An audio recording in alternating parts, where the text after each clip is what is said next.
तो चलिए अब हम लोग देखते हैं determination of volatile matter in coal. ठीक है, जिस तरीके से हमने मॉइस्चर को निकाला उसी तरीके से वोलेटाइल मैटर को भी निकालेंगे। ठीक है, लेकिन उससे पहले थोड़ा सा हम लोग जान लें कि आखिर ये वोलेटाइल मैटर है क्या। ठीक है, वोलेटाइल मैटर किसको कहते हैं कि जो कि कोल में उपस्थित होता है, प्रेजेंट होता है। ठीक है, तो नॉर्मली जो वोलेटाइल मैटर है वो आपका एलिफैटिक कार्बन एटम्स होते हैं और कुछ एरोमेटिक हाइड्रोकार्बन्स उसमें हो सकते हैं और कुछ सल्फर भी हो सकते हैं। ठीक है, एलिफैटिक कार्बन एटम्स मतलब कि एलिफैटिक कंपाउंड हो सकते हैं, एरोमेटिक कंपाउंड हो सकते हैं और कुछ सल्फर उसमें हो सकता है।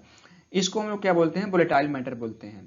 ठीक है, जब हम चूंकि जो स्टार्टिंग में जो हमने सैंपल लिया था डब्लू ग्राम लिया था, जब उसको गर्म करके हमने मॉइस्चर निकाल लिया तो वो W1 ग्राम हो गया। तो ये जो W1 ग्राम सैंपल है, ठीक है, इसको जब हम लोग क्या करते हैं 927 डिग्री सेल्सियस पे हम लोग 6 से 7 मिनट तक गर्म करते हैं तो उसमें से जो ये वोलेटाइल मैटर हैं ये निकल जाते हैं और इसके मास में कमी होती है। तो वो मान लेते हैं अब जो मास हो गया वो W2 हो गया। ठीक है, तो जो मास में कमी हो गई वो क्यों हो गई, क्योंकि उसमें से एलिफैटिक कार्बन एटम्स जो थे या एलिफैटिक कंपाउंड जो थे, एरोमेटिक हाइड्रोकार्बन जो थे या सल्फर था, वो उसमें से निकल चुका है, इसलिए मास में कमी हुई। ठीक है, तो जो 927 डिग्री सेल्सियस पे हम लोग गर्म करते हैं इस inherent moisture free coal sample को गर्म करने पर, तो वो जो होता है जो निकलते हैं उसमें, वो उसको हम लोग क्या बोलते हैं, वोलेटाइल मैटर कहते हैं। ठीक है, उसको हम लोग क्या करेंगे अब कैलकुलेट करेंगे। अब आगे क्या लिखा है, volatile matter is measured practically by determining the loss of weight. वही चीज है कि जो लॉस ऑफ वेट जैसे मॉइस्चर का किए तो वैसे हम लोग इसको करेंगे। और आगे क्या है, volatile matter decreases as rank increases. इसका मतलब कहने का मतलब ये है कि वोलेटाइल मैटर जितना कम रहेगा जो कोल की रैंक है वो उतनी अच्छी होगी। ठीक है, volatile matter decreases as rank increases, मतलब जैसे वोलेटाइल मैटर डिक्रीज होता है, कम रहता है, उस कोल की जो रैंक होती है उतना ही अच्छी होती है। ठीक है, तो अब हम लोग देखेंगे कि इस वोलेटाइल मैटर को कैलकुलेट कैसे करते हैं, परसेंटेज में निकालते कैसे हैं। ठीक है, जो हम लोग एनालिसिस कर रहे थे। ठीक है, तो चलिए देखते हैं हम लोग।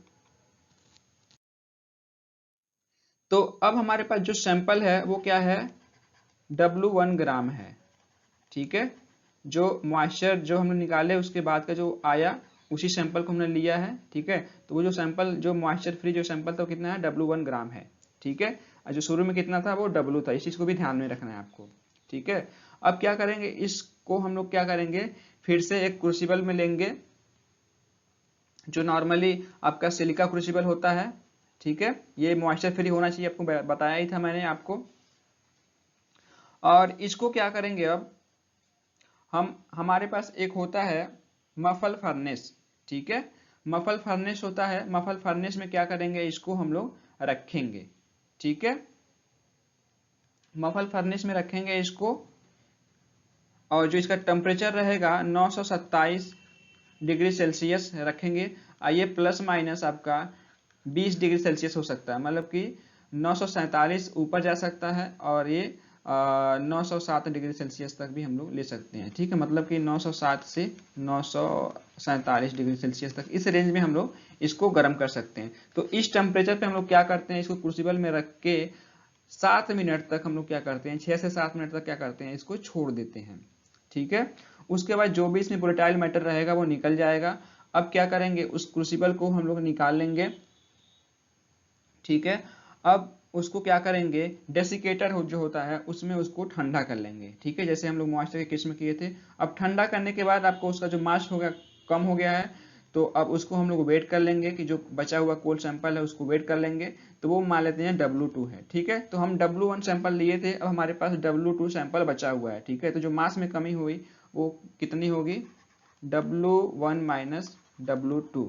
ठीक है, लॉस इन वेट कह लें या मास कह लें, कुछ भी इससे दिक्कत नहीं है, लॉस इन मास। ठीक है, नॉर्मली वैसे कैलकुलेशन वगैरह में या आम बोलचाल में हम लोग वेट का यूज करते हैं, लेकिन मैंने मास लिखा है तो तभी कोई गड़बड़ नहीं है। ठीक है, अब चूंकि इसको क्या करेंगे, हम लोग परसेंटेज में निकाल रहे हैं। ठीक है, तो आप चीज ध्यान देंगे कि जो हमारा मेन सैंपल जो कोल था उसके रिस्पेक्ट में निकाल रहे हैं कि कितना हमारे पास मॉइस्चर है या वोलेटाइल मैटर है या एस है। ठीक है, तो जो हमारा मेन सैंपल था स्टार्टिंग में वो W ग्राम था। ठीक है, तो W के रिस्पेक्ट में निकालेंगे जो हमारा मेन कोल सैंपल था।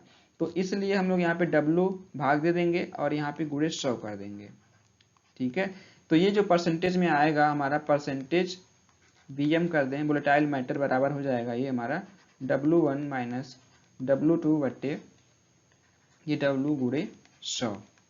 ठीक है, तो ये आपका परसेंटेज ऑफ वोलेटाइल मैटर आपका निकल के यहाँ से आएगा। इस चीज़ को ध्यान देना है कि आपको यहाँ पे W1 नहीं करना है। क्यों?